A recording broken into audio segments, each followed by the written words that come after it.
when they first were writing this movie, they actually had Jackie Chan in mind for the lead, and then Oh, they changed their minds. This is the Austin and Matt podcast. This is Matt. and this is Austin. This week we watched everything, everywhere, all at once. But before we talk about that, Austin, who's doing his best kung fu from the movie, what did you watch this week? Heck yeah. So, the wife and I have been into Lucifer for a very long time. I want to say it's like almost 6 years now. There's 6 seasons, but there was So like a you high. converted to Satanism, then is what it sounds like. Yeah, 100%. Okay. Like Clearly. devil's in the Cool. details. Um, so, do you know anything about Lucifer, the show? For some reason, I'm under the impression that it is actually based on the devil in the Constantine comics, but I could be way off base there. It's pretty much just like standard devil.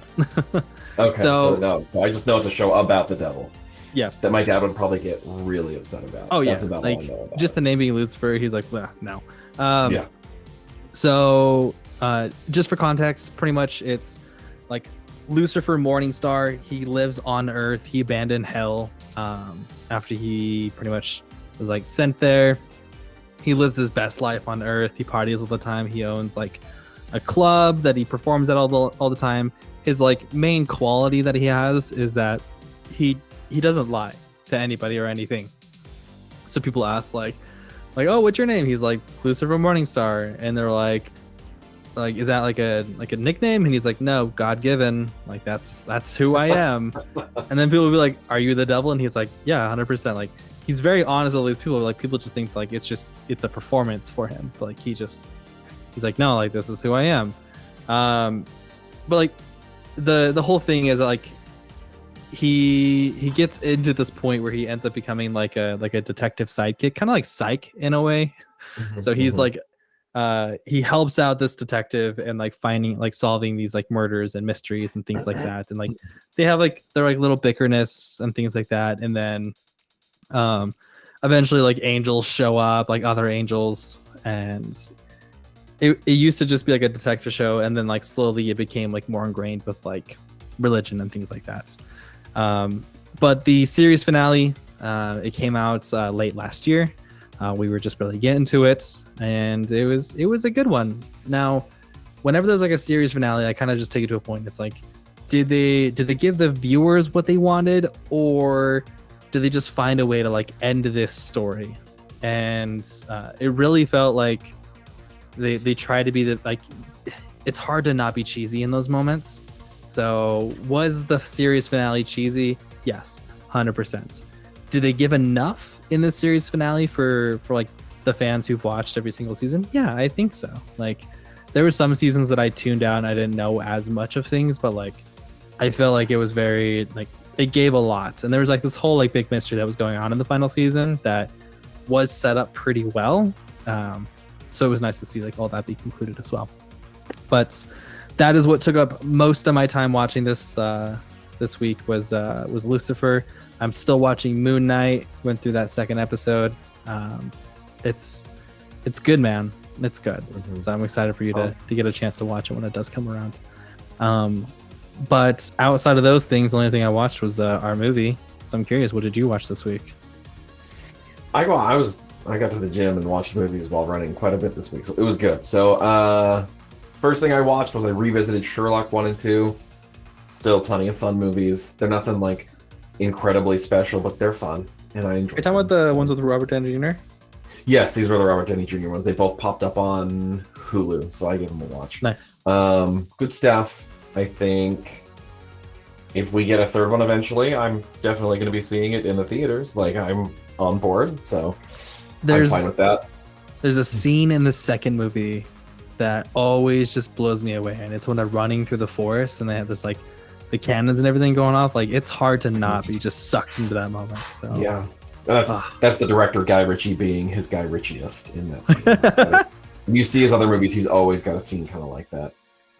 Do you know Guy Ritchie pretty well? Like, have you seen Snatch, Lock, Stock, and Two Smoking Barrels?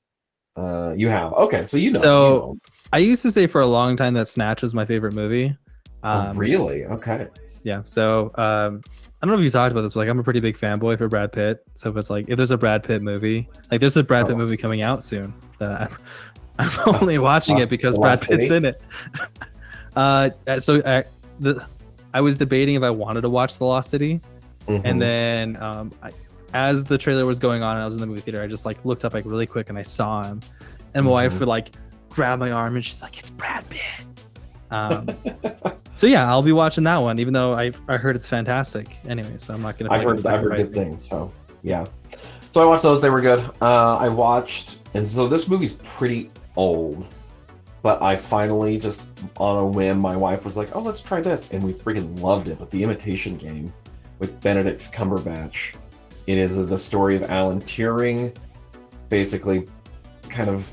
He's called like the father of modern computing. It's him building like a very simple computer that to them at that point in time was like a really big deal, but it was way good. And the last thing that I watched was No Exit on Hulu. I think it's like a Hulu original or whatever you would call the Netflix original version of a Hulu movie that is Hulu's. This one was pretty interesting. It was just like a fun little thriller. I think it actually suffered because it jumped. It kind of, so the trailers like advertised it as like a movie that was like, oh, who's the one? Like it's a whodunit, and we're gonna figure out slowly but surely like who it is, and then within the first like 10 minutes, it's like, oh, by the way, it's this guy. It was just like they gave it away a little too early, and there were definitely some more twists and turns after that were fun, but they were kind of predictable. I kind of, to a degree, had it figured out. Are you staying very still? Oh, wow. I thought maybe our connection had gotten lost, but you're sitting very still. I'm a statue. Yeah.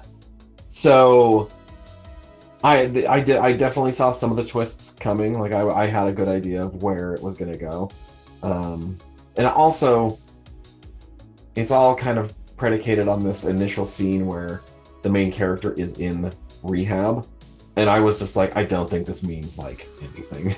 Like this could have been a movie just about a girl, whatever. Like for some reason it feels the need to be like, oh yeah, also she's in rehab. It was just weird. But that's all that I watched this week. Let's talk about this movie. So Everything Everywhere All at Once is a movie that just barely came out. It is about an aging Chinese immigrant who is swept up in an insane adventure where she alone can save the world by exploring other universes, connecting with the lives she could have lived. Austin, what do you think about this movie? What'd you like? Yeah, first off, it's a lot. I think about this movie compared to like kind of just like some other movies that are kind of come out recently where they really try to take their time with it and try to just squeeze everything they possibly can into each movie. This could have been something that Everything Everywhere and All at Once were different movies, and I could have seen it happen, or been like a series instead of an actual movie. Oh, dude, what if it had initially been pitched as a trilogy? Could have been. I think the only reason they didn't do it is because I think they would have made the first one, and I think it would have been so totally bizarre that they couldn't have gotten the second one made. Yeah. So it was a lot. Real quick before I kind of talk about any of those things. The husband in it, did you recognize him from previous things? Data from Goonies. Yeah. So his Data from Goonies. Did you also notice that his voice has literally not changed since he was 11 years old? When he showed up, I was like, whoa. The voice. Yeah. It's been like 40 years since he's really done anything. Like he was in Indiana Jones, he was in the Goonies, and then he was in like a Netflix original last year, and now this. So it's like, whoa, all right, man. I don't know what you did for 40 years. Yeah, but he did absolutely phenomenal. Like I was like, wow, for somebody who's out of this for 40 years, like he has not missed a beat. It almost, I mean, I'm not trying to say like one Chinese guy is like the other Chinese guy, but like some of the stunts and things that he was doing really felt like Jackie Chan stunts. I agree 100%. So, and also a little bit of trivia about this movie. When they first were writing this movie, they actually had Jackie Chan in mind for the lead. Oh. And then they changed their minds and were like, I think I just forgot her name, Sandra Oh. I think that, and I thought she would be a better choice. And I almost wondered watching this if they were kind of hoping to get Jackie Chan for her husband, and he wasn't. He wasn't on board. Yeah. So anyway, sorry, keep going. No, you're good. You're good. But yeah, so it's absolutely a lot. It does relate to kind of like other multi-dimensional movies and things like that. Like they kind of like had like the headgear going on a little bit, and then kind of like moving around doing things. I loved the little like you need to do something outrageous in order to like unlock a power. Like that really set the stage for a lot of fun and comedic moments. Some of the powers, like they weren't all serious. Like I can't remember what she did. I think she snorted a fly for like the Pinky Kung Fu one. Mhm. And it's like that's just so ridiculous. Yeah. but they went with it. So they definitely put a lot of it into there. But when they weren't spending so much time on action and all that stuff, like they really did a great job on character development.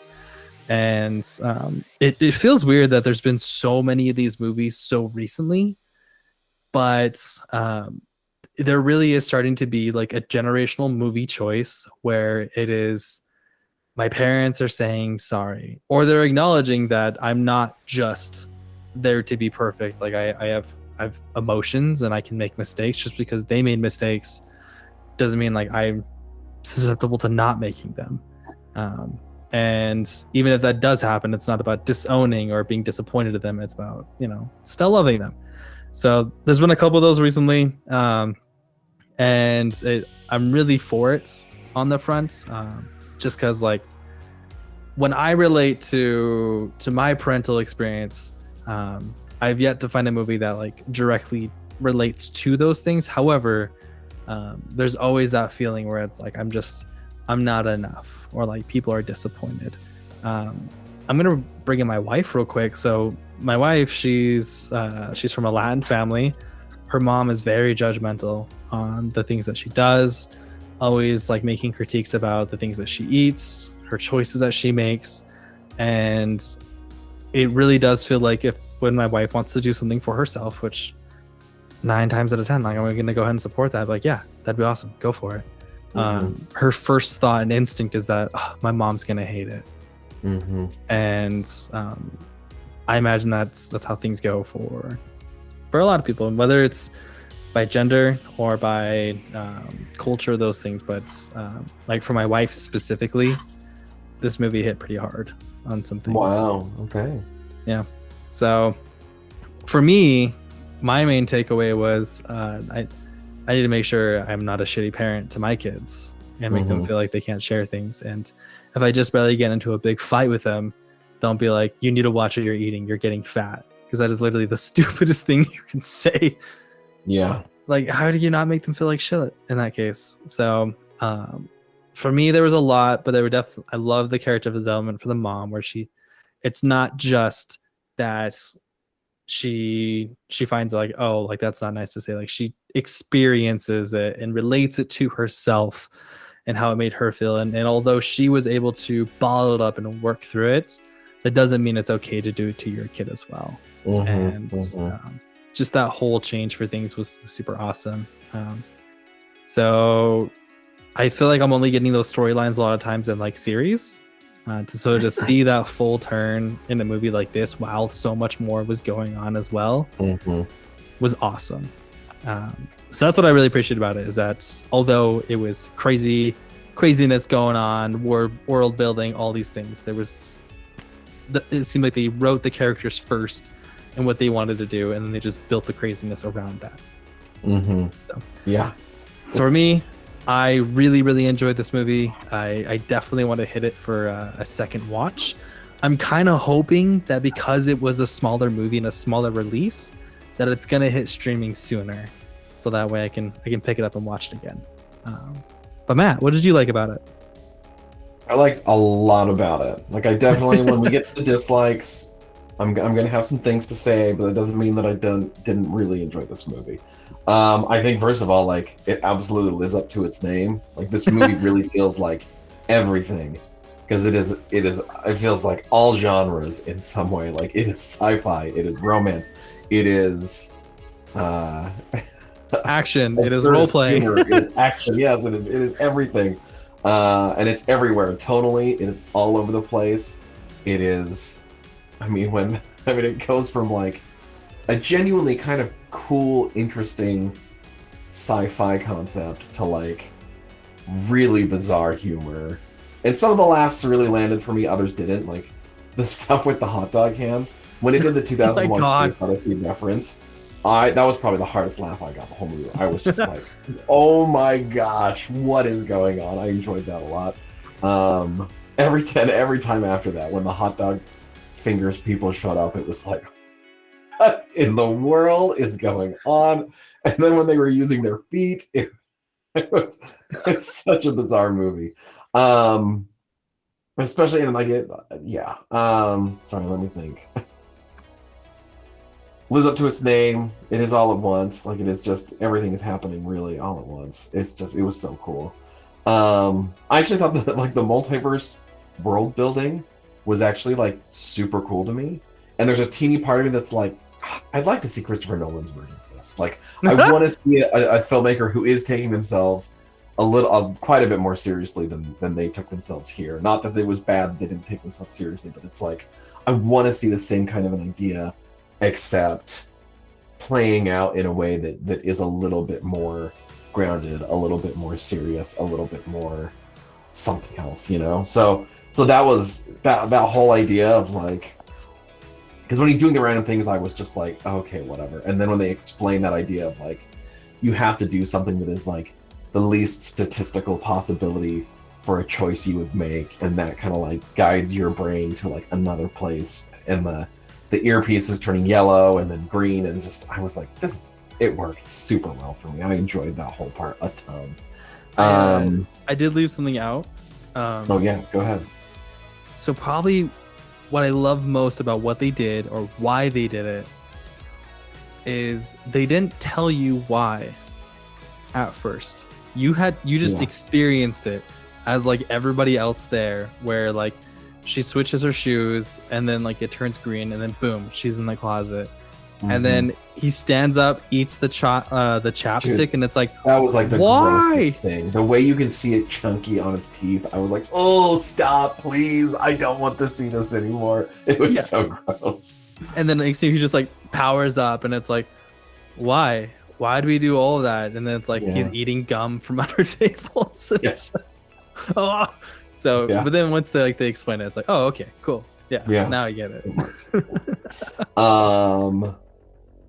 Then the visuals were just like unbelievable. The scene, and I don't know how long it took them to do this, but where you just see like what felt like 1,000 different shots of her face, and one's animated, and one's this, and one's that, and I was just like, oh, it made me wish they had not really given away that shot in the trailer, because they did. What the fuck? I know that's all movie trailers are now, is giving away way too much and giving away the best moments of the movie. So that was good. I think I also really enjoyed, and I wouldn't say this was even like the ending theme or message of the movie, but when she kind of realized that she was going to start fighting back with kindness instead of harshness, I was like, oh, how beautiful is that? And the way they went, like, they dug their heels into the absurdist humor with it too, where she gets those people to kiss, and then she does this, and she's just doing these weird things. Okay, and real quick, I have to say, the raccoon cooey joke, the raccoon cooey joke, yeah, is one of the most insane. Like, I hated it at first, to like loving it more than anything. Like by the end, when she was like on top of him and pulling his hair, and then he was on top of her pulling her hair, and just like the way it kept showing up, I was like, okay, I went from hating this entirely to absolutely loving this, because it kept coming back. And I don't know if you know, like, Ratatouille is probably one of my favorite movies of all time. It's probably like top 3 Pixar, if not number 1, even though I feel like I put The Incredibles at number 1 just for like the sake of like allegiance to The Incredibles, when really like objectively I think Ratatouille is like the best Pixar movie. Anyway, so it was just, yeah, the more I'm talking about it, the more I'm like, gosh, I loved it. I'm gonna have to see it again. But anyway, Austin, I digress. What did you dislike about it? Before I get into that, yeah, Ratatouille, like, Ratatouille, that's what it was. Sorry, yeah, excuse when me. she's like explaining to, like, there's like a raccoon in your head, and I was like, and they're like, are you talking about Ratatouille? Like, I love how like they made fun of it, and then it comes back full force, and it's like, what the that is Ratatouille. Oh man, I mean, I'm surprised. Like, I'm wondering if Disney's gonna try and like make a big deal out of this because Disney tends to do stuff like that. But They do. okay. It's fine. So I mean, like, my dislikes are really nitpicky here. It just like how it's a lot, and I like that. It is still a lot. And there was point I was like halfway through the movie, and I was like, how freaking long is this movie gonna be? Like, I feel like I've been here for 2 hours already. Yeah. I look at my phone, it's like, we're not even halfway, buddy. Here we go. Yeah. So they really focus a lot on like changing the scenes, getting things going. The characters in dialogue were like just really fast paced as things were going. I honestly thought I was gonna be screwed at the beginning of the movie, though, when the couple is talking and they're switching between speaking Mandarin and then going to English. I like, from reading the subtitles and then like suddenly deciphering like what's in English and then going to the subtitles and back into English, like that overloaded my brain a little bit for a moment, and I was like, oh okay. shit, if the whole movie's like this, like, I'm gonna suffer. And the fact that you mentioned it's like, if Christopher Nolan did this, and it's like, I would be super screwed because I'd have some subtitles and then I wouldn't be able to hear the English parts at all. Yeah, that's true. Have you ever heard of the movie The Science of Sleep? No. It is a movie that jumps between English, French, and Spanish. Like, boom, boom, boom, boom. Oh. It was, I think I would like it more now, but when I first saw it, I was a little bit younger and it was a bit too jarring for me. But anyway, so I keep going. No, you're kidding. But it was like, it felt very right, though. Like, I imagine like my friends who, even my wife, like in her Spanish culture, it's like they'll switch between English and Spanish all the time. But like, my brain doesn't think like that because I don't speak the language. But like when they were just switching back and forth, I was like, oh god, struggling a little bit. But my last critique point here is just that there was a lot of like really high tension moments where there was a lot of focus that was going on, and it was mainly in like the character development points, and then all of a sudden it'll just switch over to the hot dog finger hands world, and it's like, we're not taking this serious. Or like they'll just be like a random joke that goes on. I was upset when the everything in the bagel was brought up, where it's like, I put everything on a bagel, and I was like, are you freaking kidding me right now? Like, this whole plot, this whole big bad evil is gonna be just a pun? Like, I put everything in the bagel and it just collapsed on itself, and it's like, this is stupid, this is ridiculous. What I am happy though is that it was just like an analogy of just like, this is what is perceived as like something that is really bad, but really it doesn't matter. What matters is that you're together and that you're there for each other, and that's it's all about, it's family, but not just being a family and being a successful family, but it's like what it takes to be family. So but yeah, it was like, I couldn't be serious, and then suddenly Ratatouille pops up. It just I was too busy laughing. So yeah. But that is my very small critique points. Matt, what did you not like about this? And I kind of have the same thing here, what you just said, but I put push and pull, where it is kind of like, oh, like, you do want to give me this really heartfelt scene, and if you could really give me the time to be in this scene, it probably would hit a little bit harder. But instead, it's kind of like, oh, also this. And so, and I think the ending got a little bit convoluted too, where she kind of lets her daughter go, and you're like, oh, like this is kind of where it's getting at, is like, hey, sometimes as parents we can't fix all the things that we've done, and we just kind of have to let our kids go. And then suddenly it's like, no, that's not it. She goes back. And it was just like, it just felt like by the end it was going back and forth so much with what was really going on that I was like, okay, like you could have gotten to this point a little bit quicker and cut out all the, oh wait, this, oh no, wait, it's this, oh wait, actually though, it's this. And that got a little bit annoying. I do think, and this isn't even really a dislike, I think I was just expecting something different from this movie than I got based on the trailer, and I think I need to see it again. The Batman was one we talked about, where upon a second viewing, where I really like felt like I understood what kind of a movie and story they were trying to make and tell. I was like, okay, I get it now. So I kind of want to see this again, going in kind of without any of those expectations. It's like, oh yeah, I'm just gonna see this movie. You know, I think I'll probably like it a lot more. Random question as well. Have you seen Swiss Army Man? Yeah. So this is the same directors. Yeah. Okay, so you didn't. Okay, so I do think these are kind of guys who,